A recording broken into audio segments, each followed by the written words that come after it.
नमस्कार, स्वागत है आपका डायलॉगस में। पूरे देश भर में 12 राज्यों में और जो केंद्र शासित प्रदेश हैं, वहाँ पे एसआईआर का प्रोसेस चल रहा है। लेकिन जो सबसे ज़्यादा विरोध की ध्वनि, जो विरोध की गूंज सुनाई पड़ रही है, वो पश्चिम बंगाल से सुनाई पड़ रही है।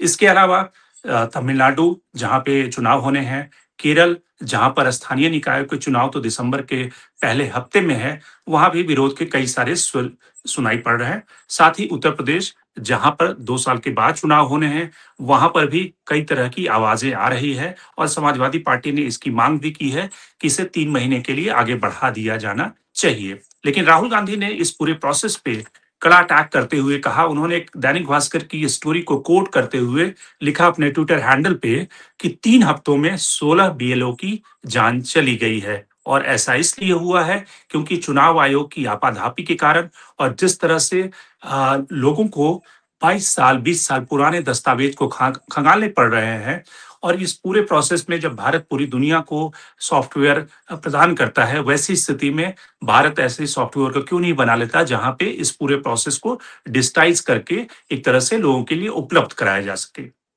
तो सवाल है कि इस एसआईआर प्रोसेस पे ऊपर विरोध की आवाजें क्यों उठ रही हैं? क्या इसका सीधा-साधा एक तरह से जो विपक्षी पार्टियां कह रही है कि चुनावी प्रक्रिया में वैसे पॉलिटिकल पार्टी को फायदा पहुंचाने की कोशिश की जा रही है, जो वहां पर उस प्रोसेस का एक तरह से डिविडेंड उठाना चाहती है। जैसे पश्चिम बंगाल में ममता बनर्जी का आरोप है कि बीजेपी फायदा उठाना चाहती है, वैसे ही तमिलनाडु में डीएमके का आरोप है कि एआईडीएमके और बीजेपी इस प्रोसेस का फायदा उठाना चाहती है।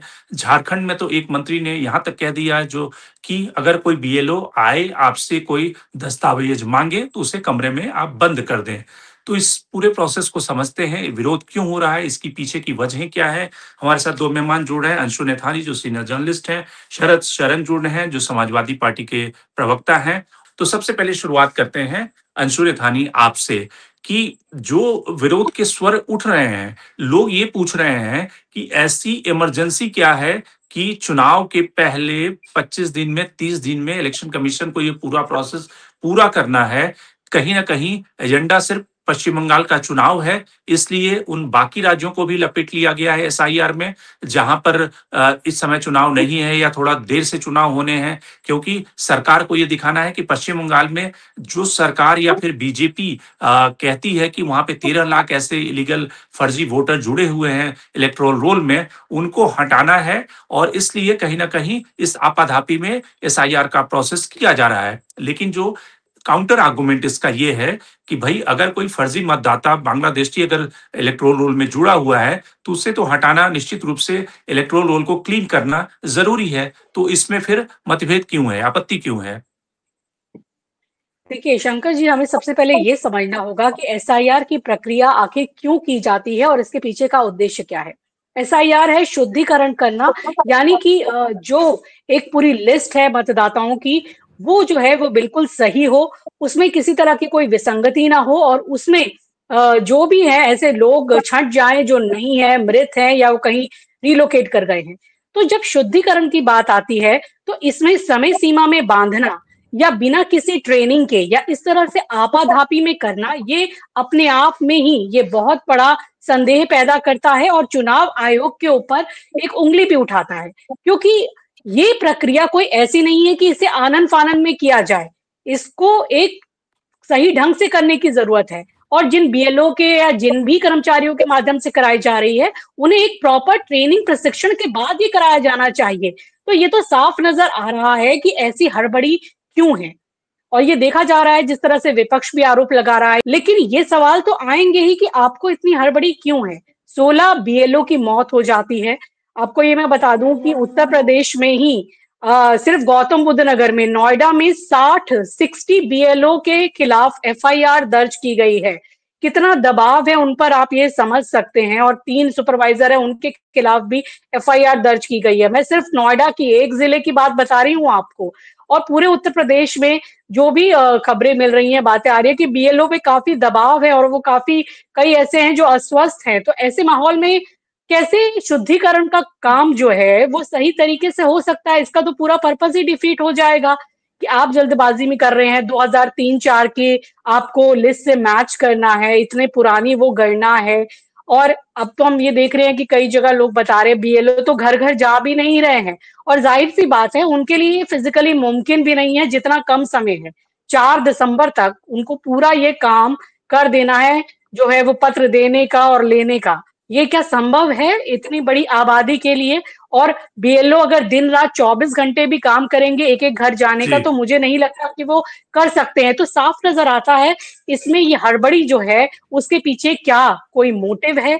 किस लिए किया जा रहा है? किसी तरह का कुछ दबाव बनाने के लिए, डिलीशन एडिशन के लिए जिस तरह से बिहार में भी ये आरोप लगे हैं क्योंकि हमने देखा है कि बिहार में भी जब एसआईआर के बाद आंकड़े सामने आए, उसमें कई तरह की विसंगतियाँ पाई गई हैं। चुनाव होने के दौरान ही कि वोटर लिस्ट का एक नंबर कुछ और था, चुनाव होने के बाद वो नंबर कुछ बदल जाता है, डिलीशन, एडिशन इस तरह से हो रहे हैं और जो लिस्ट भी जारी की गई, ये सभी जानते हैं शंकर जी मृतकों की और जो रिलोकेट हो गए उन लोगों की केवल नंबर्स बताए गए, कोई जानकारी नहीं दी गई।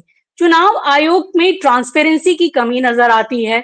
वो जो जानकारी मांगी जाती है वो देता नहीं है कि एक डिजिटाइज जानकारी वो कौन लोग थे जिन्हें हटाया गया और वो कौन लोग थे जिन्हें शामिल किया गया ये एक बहुत बड़ा सवाल अभी भी बना हुआ है केवल नंबर बताने से नहीं चलेगा कि इतने लोग मृत हो गए या इतने लोग रिलोकेट हो गए क्योंकि ये सारी चीजें इसलिए संदेह के घेरे में है कि इतनी जल्दबाजी में हड़बड़ी में इतना डीप काम इतना गंभीर कार्य हो ही नहीं सकता बिना प्रशिक्षण के आप बीएलओ को ना प्रशिक्षित कर रहे हैं वो घर-घर भी नहीं जा रहे, वो जाके एक कोने में बैठ जाते हैं, लोग वहाँ आते हैं।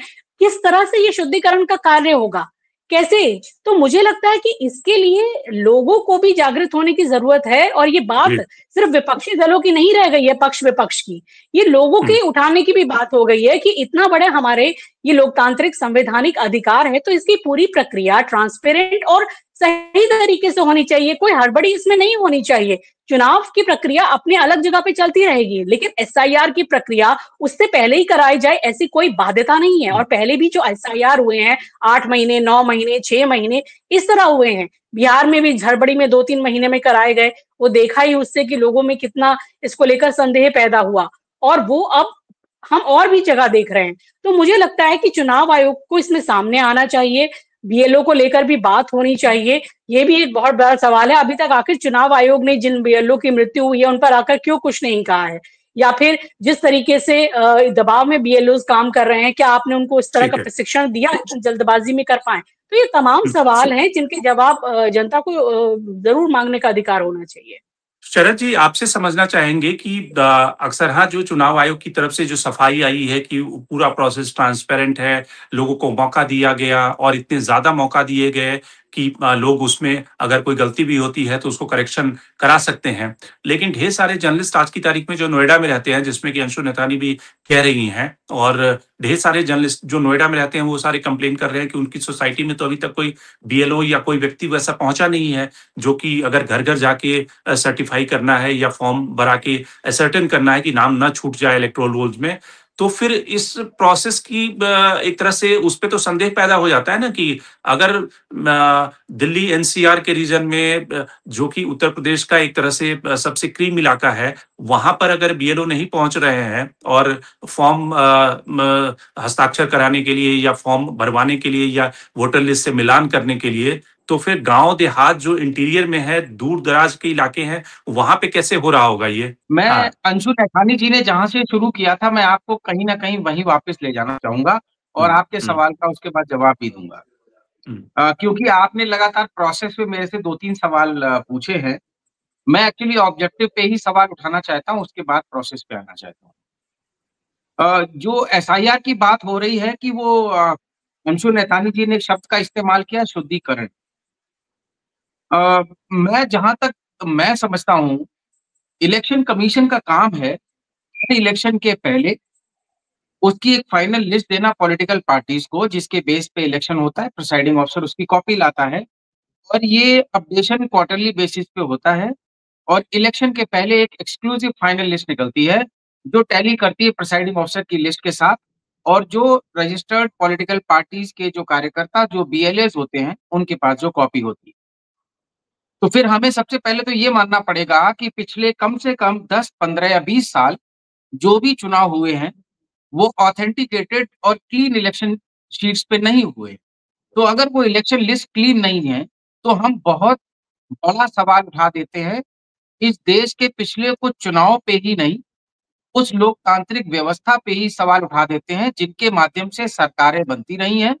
और मैं उसमें वर्तमान केंद्र की सरकार और प्रधानमंत्री को शामिल करते हुए ये बात कहना चाहूँगा, उस डेफिनिशन के हिसाब से आज मोदी जी जो प्रधानमंत्री हैं, इसके बाद आते हैं हम एसआईआर जो इन्होंने स्टार्ट किया है। और बिहार में अगर आपको याद हो जिस तरीके का विरोध हुआ था, उस विरोध के अ, वातावरण में आने का सबसे बड़ा जो कारण था कि वो जनमानस के लिए नहीं, जो बुद्धिजीवी और चैतन्य वर्ग है और जो इलेक्शन को बहुत प्रोफेशनली देखता है, यहाँ तक कि वो पत्रकार भी जो राजनैतिक दलों को कवर करते हैं, उनके लिए कहीं न कहीं ये जो पूरा ऑब्जेक्टिव और जो इसकी मेथोडोलॉजी थी, वो बहुत शॉकिंग थी कि क्या एसआईआर की कार्यवाही किसी राज्य में 1 महीने में पूर्णतः की जा सकती है? It was actually very shocking to all these fraternities. लेकिन बिहार में क्योंकि एक जो हमारे संवैधानिक व्यवस्था है, उसमें 5 साल पूरे होने से पहले नई सरकार चुन ली जानी चाहिए जनता के थ्रू, तो हमारे पास टाइम पैराप्लेक्स था। तो हमने उस अवधि में जो भी समस्याएँ रही हों, पूरा देश ने देखा है, सुप्रीम कोर्ट में लगातार सुनवाई होती रही है और जैसे-तैसे अंततः तारीखें मिलती रहीं, चुनाव निपट गया, सरकार बदल गई। जैसे ही आप इसको वेस्ट बंगाल या उत्तर प्रदेश के परिप्रेक्ष्य में लाते हैं, तो इसमें 2-3 बहुत बड़ी प्रोसेस की खामियाँ हैं। अब मैं आपको प्रोसेस पे लेके आना चाहूँगा। बिहार में हमारे पास टाइम पैरामीटर्स थे। मुझे जहाँ तक समझ में आ रहा है कि बंगाल में तो फिर भी रिलैक्स्ड है, 4-6 महीने का टाइम है और उत्तर प्रदेश में तो लगभग 15 महीने का हमारे पास समय है।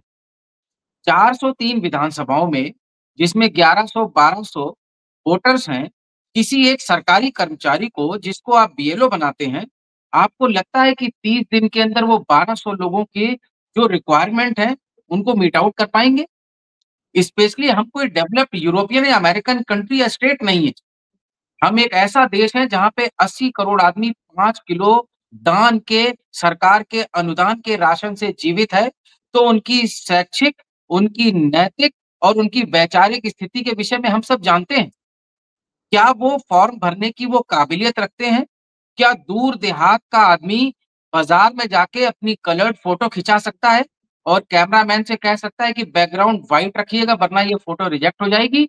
क्या वो कैमरामैन को ये समझा पाएगा कि फ़ोटोग्राफ का डायमेंशन 2.5 सेंटीमीटर इंटू 2 सेंटीमीटर होना चाहिए? अगर ऐसा होता, तो शायद देश के राजनीतिक मुद्दे ही चुनावी अलग होते। हम अलग स्तर पे चुनाव लड़ रहे होते और मुझे लगता है अमेरिका की तरह यहाँ रिपब्लिकन्स और democratic presidential candidates open forum में डिबेट्स कर रहे होते और हम तो पूरे फिर देश में उनके यूपी डिबेट्स में पे डिबेट कर रहे इतनी होते। अर्जेंसी क्यों है? यूपी में इतनी अर्जेंसी क्यों? आपके इसके पीछे क्या पॉलिटिकल मोटिव क्या समझ में आता है? जी, बिल्कुल, आपने बहुत मौजूद सवाल किया है। मैं सारे पॉइंट्स को बायपास करके इसी पे आ जाता हूँ। देखिए, भारतीय जनता पार्टी ने ये जो 1 महीने का समय दिया है, ये कैच 22 का सिचुएशन है। बिहार में उनको 1 महीने में करना था और वो जस्टिफाई करते रहे कि 1 महीने में किया जा सकता है। अब वो उत्तर प्रदेश में अगर 4 महीने में कराएँगे, तो उनको ये जस्टिफाई करना पड़ेगा कि फिर बिहार में 4 महीने पहले क्यों नहीं शुरू किया? ये पहला पॉइंट है। दूसरा, Bihar is a bygone story now, we are talking about UP and West Bengal. तो अगर हमारे पास 15 महीने का समय है, जिस तरीके से भारतीय जनता पार्टी काम करती है, चुनावी बेईमानी एक जगह से नहीं करती है।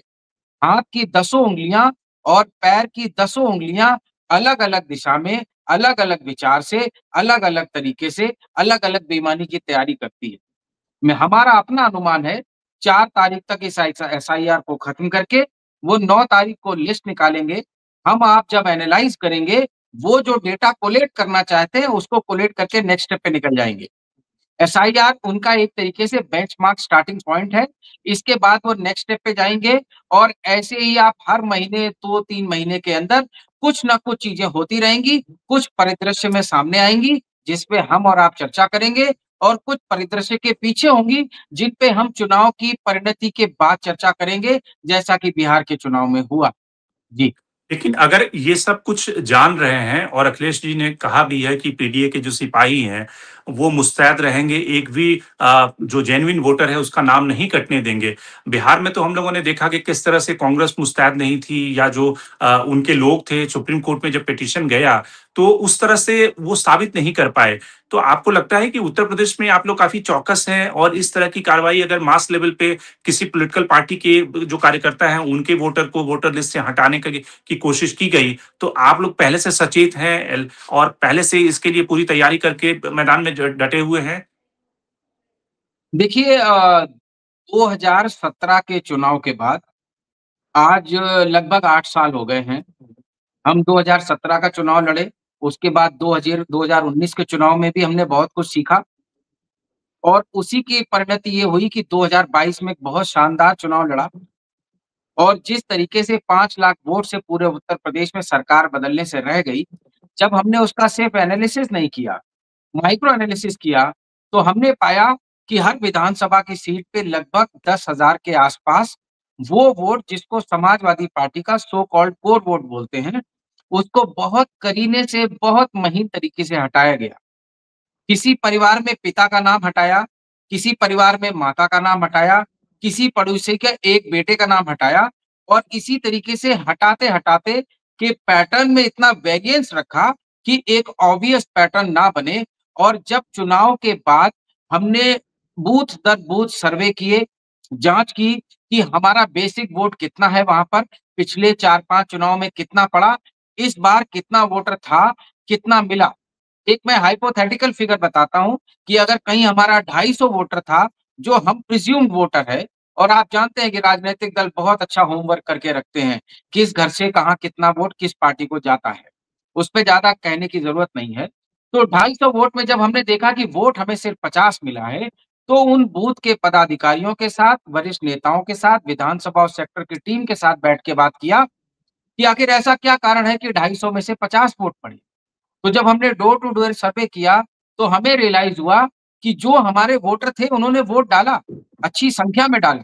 लेकिन वोट ओवरऑल कम इसलिए थे, क्योंकि बहुत से वोटर का जो फाइनल प्रिसाइडिंग ऑफिसर के पास लिस्ट थी, उसमें नाम नहीं था। जबकि हमारे बीएलओज़ को जो लिस्ट दी गई, उसमें नाम था।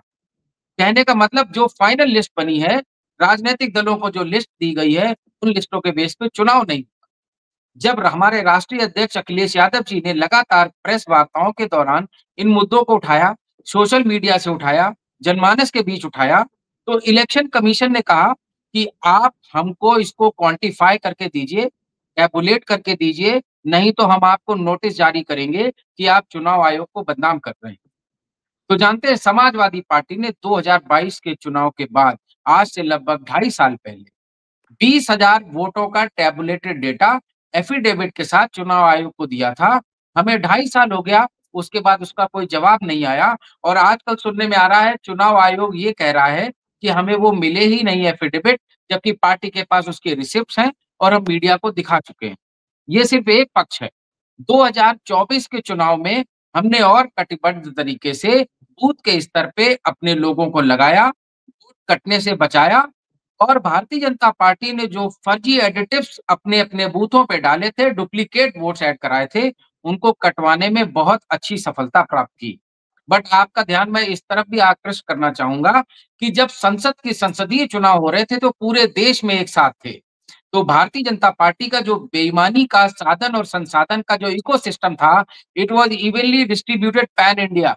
तो वो शायद उतना कुछ नहीं कर पाए, लेकिन जब किसी विधानसभा चुनाव में होता है, तो भारतीय जनता पार्टी का यही तंत्र और संसाधन केंद्रित होके उस प्रदेश पे काम करते हैं, इसीलिए विधानसभा चुनाव में ये अधिक कर पाते हैं।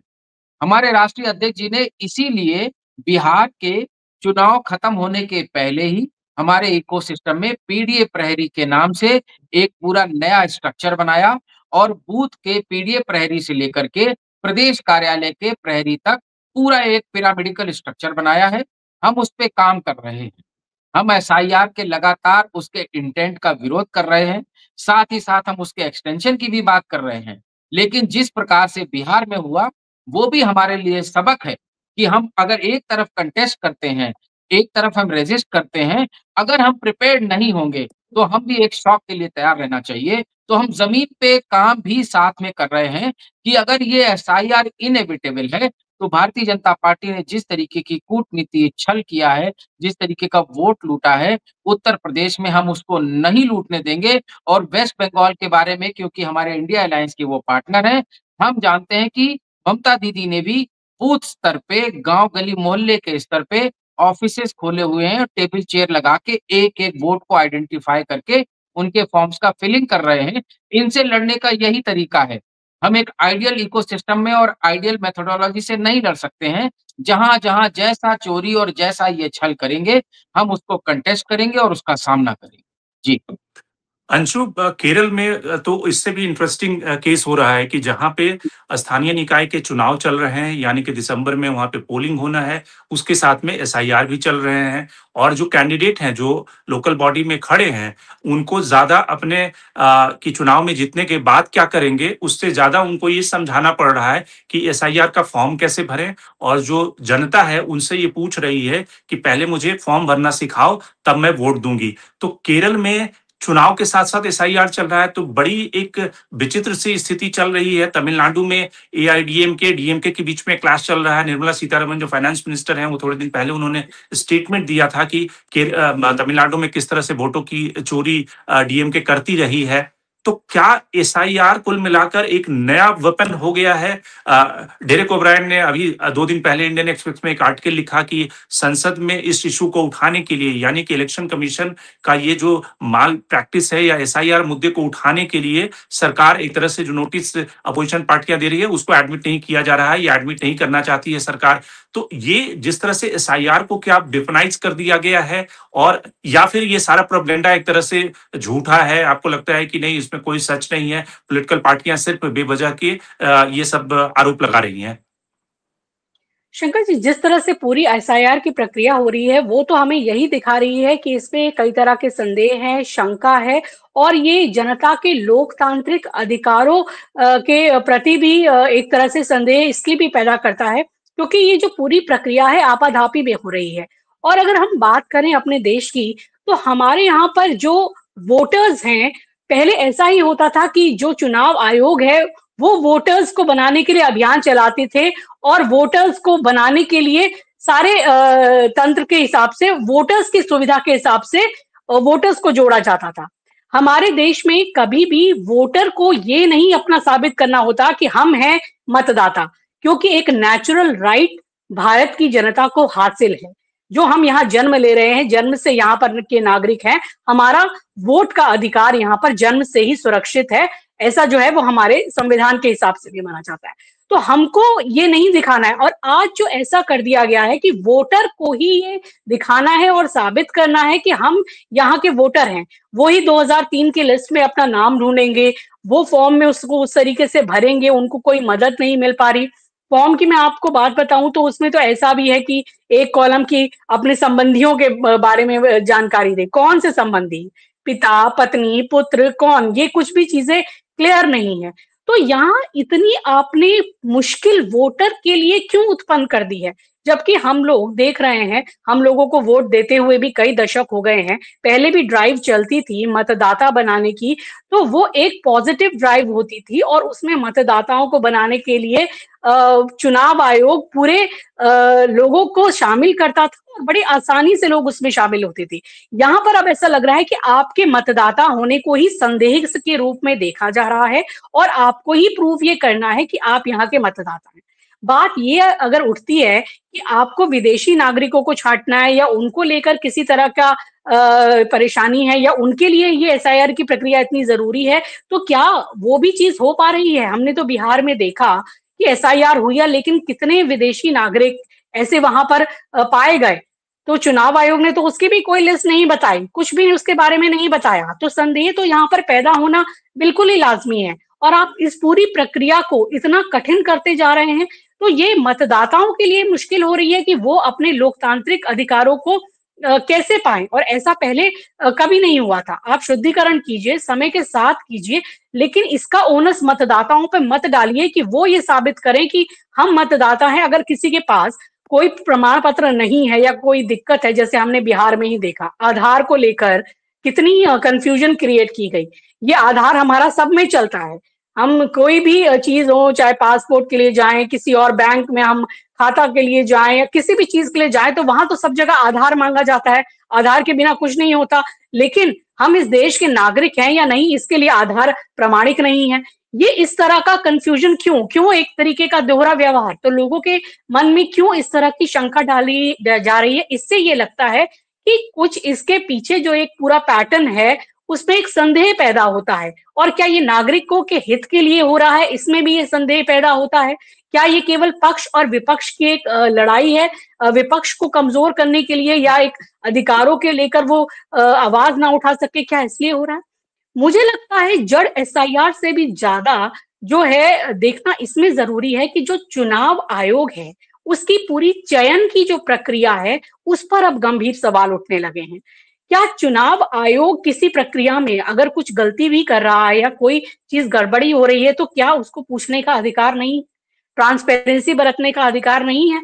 आज ऐसे चेंजेस परिवर्तन कर दिए गए हैं कि विधिक रूप से आप जा भी नहीं सकते हैं और चुनाव आयोग को पूरी इम्यूनिटी मिली हुई है, तो आपके यहाँ पर भी अधिकार पूरे तरीके से हो नहीं पा रहे हैं। फिर जो भी आपको दिया जाता है, आपको वही स्वीकार करना है। अगर आप बताते हैं इसमें कोई गलती है, तो आप ही को हलफनामा देना है या आपको प्रूफ करना है। तो इस तरह की चीज़ें पहले चुनाव आयोग के द्वारा तो देखने में नहीं आई है। तो अब ये लगता है कि निष्पक्षता एक बड़ा पहलू है और चुनाव आयोग के गठन को लेकर मुझे लगता है कि अब एक मंथन होना चाहिए कि जो ये पूरा गठन को चेंज कर दिया गया, पहले इसमें कोर्ट भी शामिल था, उसे हटा दिया गया, तो अब तो पूरी तरीके से लगता है कि सरकार का इस पर नियंत्रण ज़्यादा नज़र आता है। तो मुझे लगता है सिर्फ पक्ष-विपक्ष की बात नहीं है, लोगों को, सिविल सोसाइटी को, जनता को भी इस चीज़ को लेकर एक आवाज़ बनानी चाहिए कि ये जो चुनाव आयोग के एक गठन को लेकर एक नए तरीके से चर्चा हो। भले ही ये पार्लियामेंट के अंदर उठे, पार्लियामेंट के बाहर ये आवाज़ उठे, ताकि निष्पक्षता को लेकर कोई सवाल ना रहे। और इतना ही नहीं, मेरा तो ये कहना है कि इसकी निगरानी भी हो। और जो एक बड़ी अजीब बात होती है, अगर कोई चाहता है सबूत, कोई भी उम्मीदवार या कोई भी जनता से कि उनको कोई डिजिटाइज़ आपको दस्तावेज़ चाहिए या सबूत चाहिए या वीडियो आपको फुटेज चाहिए, सीसीटीवी फुटेज चाहिए, तो क्यों नहीं वो मुहैया करा दिया जाता है? उसको इतना मुश्किल क्यों बनाया जा रहा है? इसीलिए संदेह पैदा होता है, आप डिजिटाइज़ सबूत नहीं दे रहे हैं, आप सीसीटीवी वीडियो के सबूत नहीं दे रहे हैं। ऐसी क्या प्रॉब्लम है कि आपको 30 दिन में या इतने ही दिनों में उसको हटा देना है? तो मुझे लगता है कि ये चुनाव आयोग के अब पूरे ही एक कहा जाए कि अ, इसको पुनर्गठन कहा जाए या फिर कहा जाए इसमें एक रिविज़न करने की एक ज़रूरत ज़्यादा महसूस की जा रही है। और जहाँ केवल पक्ष-विपक्ष की बात नहीं है, सरकार को भी लोगों को ये सैटिस्फाई करने की ज़रूरत है कि आपके लोकतांत्रिक अधिकार सुरक्षित हैं और जो चुनाव आयोग, जो हमारा पहले ऐसे होता था, जिस तरीके से कि चुनाव आयोग ऐसा होता था कि कोई भी दल वो जाए तो चुनाव आयोग की एक अपनी हनक, एक अपनी उनकी इतनी इंडिपेंडेंस रहती थी, स्वायत्तता रहती थी। आज उस स्वायत्तता पे सवाल हो रहे हैं कि चुनाव आयोग ये नहीं देखता था कि ये पॉलिटिकल पार्टी पक्ष की है, गवर्नमेंट की है या विपक्ष की है। तो उस तरह से आज नज़र जी, आता है कि पक्षपातपूर्ण एक रवैया चल रहा है और जिसको लेकर तमाम तरह के संदेह उठ रहे हैं। और इन संदेहों को दूर करने के लिए चुनाव आयोग के पुनर्गठन, और मैं तो कहूँगी कि चुनाव आयोग के एक पूरी संरचना को लेकर अब एक रिविज़न की ज़रूरत ज़्यादा नज़र आती है और इसको लेकर अब जी। तैयारी होनी चाहिए, विपक्ष द्वारा हो या फिर जनता द्वारा हो। शरद जी, एक अंतिम सवाल कि जब बिहार में एसआईआर हुआ और आरोप लगे कि ढेर सारे लोगों के नाम कट गए हैं, कुछ गाँव में तो हमें भी लोग मिले कि जिन्होंने कहा कि उनके नाम कट गए हैं। लेकिन ये सारे लोग, जब इतने सारे विंडो इस देश में उपलब्ध है न्यायालय का, तो ये सारे लोग एक समूह बनाकर उपस्थित क्यों नहीं हुए सुप्रीम कोर्ट के सामने? आपको लगता है कि इसमें जो पॉलिटिकल पार्टियों की कमजोरी थी, या फिर वो इतने लोग जो गाँव में रहते हैं, वो इतने लाचार हैं, उनके पास व्यवस्था नहीं है कि वो सुप्रीम कोर्ट, हाई कोर्ट या पॉलिटिकल पार्टी या फिर किसी भी इंस्ट्रूमेंट के ज़रिए पहुँच सकते हैं अपने अधिकार के लिए? आखिर क्या वजह है? जो लोग सत्ता पक्ष के लोग कहते हैं कि अगर इतने बड़े पैमाने पर लोगों के नाम काट दिए गए, तो वो लोग कहाँ गए? अचानक से गायब कहाँ हो गए? अ, बहुत ही खूबसूरत सवाल है आपका। जवाब थोड़ा-सा विस्तार माँगता है, मैं प्रयास करूँगा कम से कम समय में बात कर सकूँ।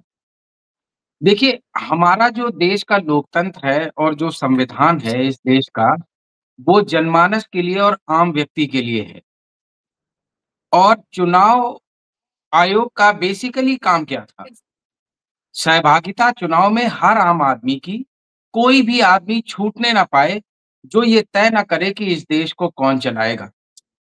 तो वो एक एग्ज़ीक्यूटिव बॉडी थी और ओनस चुनाव आयोग पे था कि हर वोटर रजिस्टर्ड हो। और देखिए, मैं सिर्फ़ चर्चा के लिए आपके सवाल को इस पे लेके आ रहा हूँ, अन्यथा मत लीजिएगा। और अब हम चर्चा ये कर रहे हैं कि अगर नाम कटे हैं, तो ऐसी व्यवस्था क्यों नहीं हो पाई कि वो लोग सुप्रीम कोर्ट पहुँच जाएँ? और इसके व्यवहारिक पहलू से ऐसा नहीं कि हम लोग जानकारी नहीं रखते हैं, आप भी जानते हैं और हम भी जानते हैं। आम आदमी तो छोड़िए, अगर हम अपने आप को थोड़ा शिक्षित समाज का हिस्सा भी समझते हैं, अगर हमें थाना या कोतवाली जाना पड़े और अगर हमारे पास ऑप्शन अवॉइड करने का हो, तो हम अवॉइड करें। क्योंकि शायद हमको लगेगा वो सम्मानपूर्ण तरीके से हमारी ना बातचीत वहाँ हो पाएगी, ना सुनी जाएगी, तो हो सके तो इसको अवॉइड कीजिए। एक आम जनमानस से कल्पना कीजिए हम कैसे इस देश की संविधान और इस संवैधानिक व्यवस्था में एक गाँव के आदमी से कल्पना कर सकते हैं कि वो सुप्रीम कोर्ट जाकर के कंटेस्ट कर सके।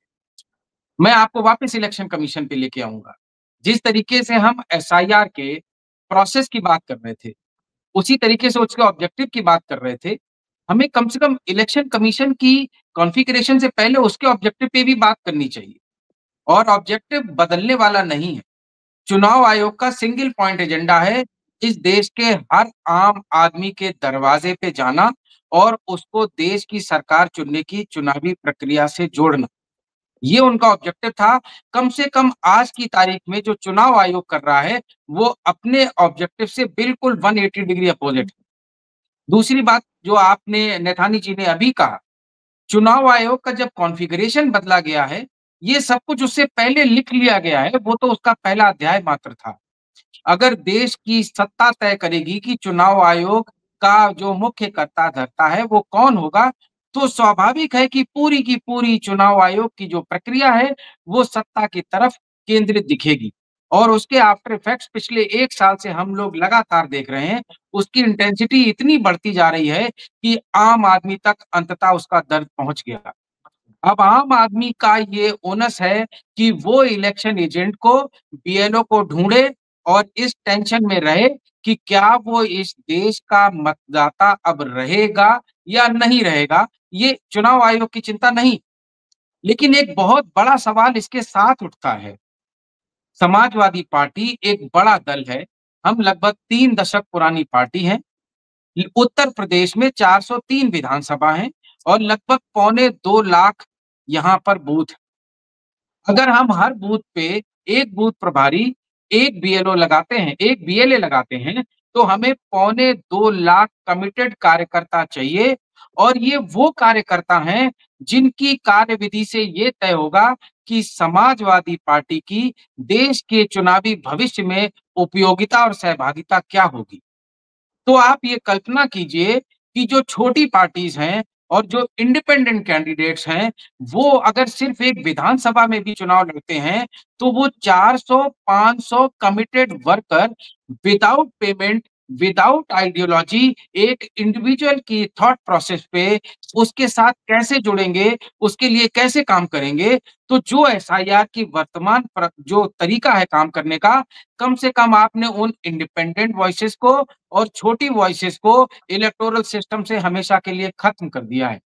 हम एक क्षेत्रीय दल हैं, लेकिन कम से कम उत्तर प्रदेश में मजबूती से हम लड़ने की ताकत रखते हैं। लोग हमारा आर्थिक सहयोग करते हैं, मनोबल से सहयोग करते हैं, चिंतनशीलता से, बुद्धिमत्ता से, परिश्रम से, पसीने से मदद करते हैं। लेकिन क्या देश के लोकतंत्र से एक बहुत बड़े हिस्से को चुनावी सहभागिता से हम बाहर नहीं कर देंगे इस प्रोसेस से? तो क्या आपको नहीं लगता ये बहुत ऑर्गेनाइज़्ड पैटर्न है कि शायद देश प्रेसिडेंशियल इकोसिस्टम, प्रेसिडेंशियल डेमोक्रेसी की तरफ जानबूझ के मोड़ा जा रहा है कि जहाँ पे सिर्फ 1 और 2 या 3 दल सस्टेन करेंगे और बाकी सब खत्म हो जाएँगे? ये षड्यंत्र जितना हम सामने से देख रहे हैं, एसआईआर क्या है और इलेक्शन कमीशन क्या कर रहा है, कहीं न कहीं ये प्याज के छिलके की तरह है। आप एक लेयर उतारेंगे, दूसरी निकलेगी, दूसरी निकालेंगे, तीसरी निकलेगी और ये बहुत बड़ा षड्यंत्र है और इसका हमला हमारे और आपके ऊपर नहीं है। आम जनमानस के ऊपर, संविधान के ऊपर, लोकतंत्र पे ऊपर और लोकतांत्रिक व्यवस्था से आम जन जो सरकार बनाती है, उसको बनाने के ऊपर है। जी। निश्चित रूप से जैसा कि प्रशांत किशोर ने कहा कि सिर्फ इलेक्टोरल रोल्स में धांधली तक ही ये एक तरह से कहें कि वोट चोरी का मुद्दा नहीं जुड़ा हुआ है, बल्कि एक पूरा प्रोसेस है कि वहाँ पर किस तरह से पॉलिटिकल पार्टियाँ, जो छोटी पार्टियाँ हैं, उसको किस तरह से अलग कर दिया जाए उस पूरे प्रोसेस से, कि वो बड़ी पार्टियों से कम्पीट कर सकें, उनसे लड़ सकें, और अलग-अलग चरणों में अलग-अलग तरह के खेल चल रहे हैं। तो कई सारे सवाल खड़े होते हैं एसआईआर प्रोसेस को लेकर, खास करके वैसे चुनावी राज्यों में जहां पर अगले 3-4 महीनों में चुनाव होने हैं, वहां पर जो एसआईआर का प्रोसेस है, जिस तरह से बीएलओ सुसाइड कर रहे हैं, जिस तरह से बीएलओ को सस्पेंड किया जा रहा है, जिस तरह से बीएलओ को बिना ट्रेनिंग के सजा दी जा रही है, ये सारे सवाल पब्लिक डोमेन में है, और शायद चुनाव आयोग को इस पे ध्यान देकर एक निष्पक्ष और जिसको कहते हैं निरपेक्ष व्यवस्था की तरफ आगे बढ़कर उस भारत की जो चुनावी व्यवस्था है, उसमें अपने को कंट्रीब्यूट और कंट्रीब्यूशन दिखाना चाहिए। लेकिन आज के कार्यक्रम में बस इतना ही। हमारे दोनों मेहमान अंशु नेथानी और शरद शरण, आप दोनों का बहुत-बहुत शुक्रिया। देश दुनिया की बाकी खबरों के लिए आप बने रहिए डायलॉग्स के साथ।